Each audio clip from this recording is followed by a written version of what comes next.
વાત અત્યારે મનીષાબેન થોડી કહી ગયા તો ગત વર્ષે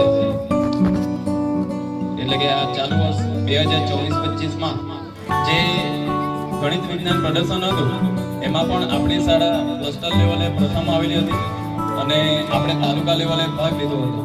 તો એવા જે બાળ વૈજ્ઞાનિકો ખરા કે જેમણે એકદમ ધારદાર અને આકર્ષક રજૂઆત થકી આખા ધરમપુર તાલુકામાં એકદમ સારી એવી રજૂઆત થકી સારું એવું પ્રદર્શન પૂરું પાડ્યું. તો એવા બે બાળ વૈજ્ઞાનિકો એમને આપણે આજના પર્વ નિમિત્તે સન્માનિત કરીશું. તો એવા બાળ વૈજ્ઞાનિકો જે બે હતા એમાંના અનંતભાઈ વિજયભાઈ ગામિત અને નૈતિકભાઈ વિજયભાઈ પારિયા એમનું આપણે આજના પર્વ નિમિત્તે સન્માન કરીશું. વિવેક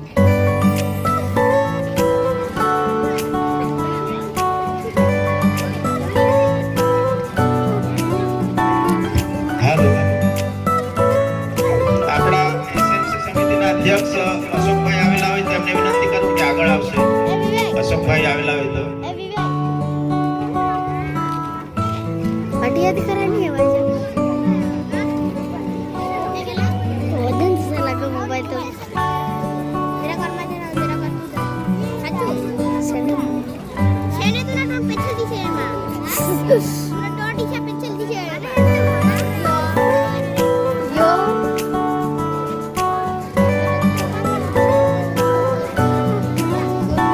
તો આપણે તાળીઓથી વધાવશું.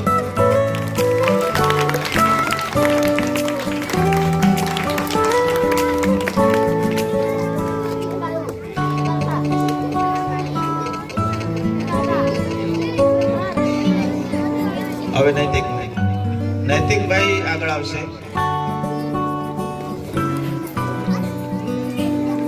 એમને સન્માનિત કરવા માટે હું રવજીભાઈને વિનંતી કરીશ, આપણા માજી સરપંચ એવા.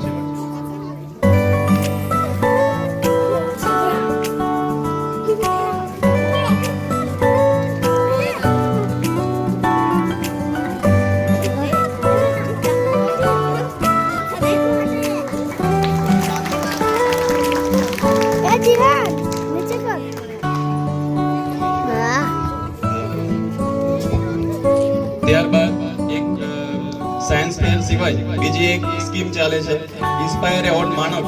તો એમાં પણ આપણી શાળા દર વર્ષે ભાગ લે છે અને એમાં ગયા વર્ષે આપણી શાળાનો એક પ્રોજેક્ટ સિલેક્ટ થયો હતો એટલે કે વર્ષ 2023-24 નો કે જેનું આ વર્ષે પ્રેઝન્ટેશન આપણે ઓનલાઈન મોડમાં કરવાનું હતું. તેમાં આપણી શાળાનો પ્રોજેક્ટ કે જેને પ્રેઝન્ટ કર્યો હતો કાર્તિકભાઈ અશોકભાઈ થોરાત. તો તેમને પણ આપણે આ પ્રસંગ નિમિત્તે પ્રોત્સાહિત કરીશું અને સન્માનિત કરીશું. તો કાર્તિકભાઈને અહીં આવવા માટે વિનંતી. તો કાર્તિકભાઈનું સન્માન આપણા શાળાના પ્રિન્સિપાલ મેડમ શ્રી રશ્મિબેન કરશે. કાર્તિકભાઈ આપણે સૌ તાળીઓના ગડગડાથી વધાવી લઈશું એટલે આપણે પ્રેરણા મળે આપણા બાળકોને. તમારે પણ આવી પ્રગતિ કરવાની છે, બરાબર? તો સરસ.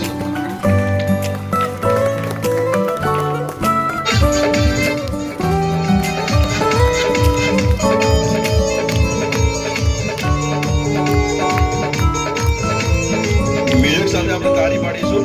હવે આગળ ત્યારબાદ આ સ્કીમ અંતર્ગત એના આગળના વર્ષે એટલે કે વર્ષ 2022-23 એમાં પણ આપણી શાળાનો બે પ્રોજેક્ટ સિલેક્ટ થયા હતા ઇન્સ્પાયર એવોર્ડ અંતર્ગત. ત્યારબાદ સ્ટેપ બાય સ્ટેપ આપણી શાળાનો પ્રોજેક્ટ સિલેક્ટ થતો ગયો એટલે કે જિલ્લા લેવલથી લઈને રાજ્ય લેવલે ગયો. રાજ્ય લેવલમાં પણ આપણો શાળા એનો પ્રોજેક્ટ સિલેક્ટ થયો હતો એટલે કે ઓલ ગુજરાતમાં ટોટલ 11 પ્રોજેક્ટ સિલેક્ટ થયા હતા નેશનલ લેવલ માટે.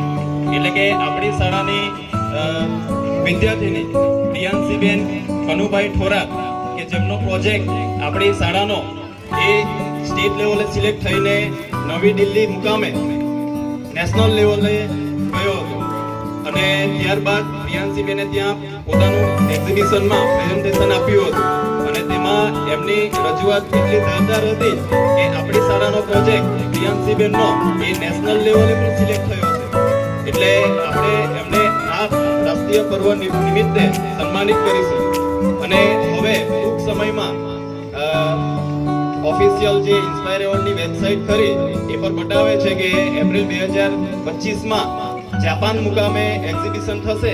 એમાં પણ આપણી શાળાની આપણી ગામની બાળિકા પ્રિયાંશીબેન એ જાપાન મુકામે જશે અને પોતાનું એક્ઝિબિશનમાં પ્રેઝન્ટેશન રજૂ કરશે. એટલે આપણી શાળા માટે અને આપણા ગામ માટે એ ખૂબ જ ગર્વની બાબત છે. તો પ્રિયાંશીબેનને ખૂબ ખૂબ અભિનંદન શાળા પરિવાર વતી, ગામ વતી. અને પ્રિયાંશીબેન આપ અહીં આવો અને ઇનામ સ્વીકારો. પ્રિયાંશીબેન આગળ આવશે અને પ્રિયાંશીબેનનું સન્માન માનસીભાઈ કરશે. વેલકમ. અને વિચારો બહુ ખૂબ જ પ્રેરણા લેવા જેવી વાત છે કે આપણા કેળવણીનું નામ જે દિલ્હી કક્ષાએ રોશન કરી છે. એટલે આપણા માટે તો ખૂબ જ પ્રેરણા શબ્દો પણ આપણને ના મળે. તો માનસીભાઈ પ્રિયાંશીબેનનું સન્માન કરશે અને આપણે બધા તાળીઓના ગણગડાટ સાથે આ ક્ષણને વધાવી લઈશું. ભારત માતા કી, ભારત માતા કી, ભારત માતા કી. અને આ રીતે જ આપણી શાળા એ આગળ વધતી રહે.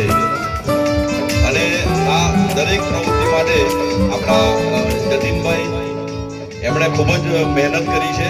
એટલે ખૂબ જ અભિનંદન અને શાળાના સ્ટાફને પણ અભિનંદન. ભારત માતા કી, ભારત માતા કી. હાલો દિલ્હી કેટલાએ જોયું? દિલ્હી અમે પણ નથી જોયું. પ્રિયાંશીબેન ફરી આવ્યા.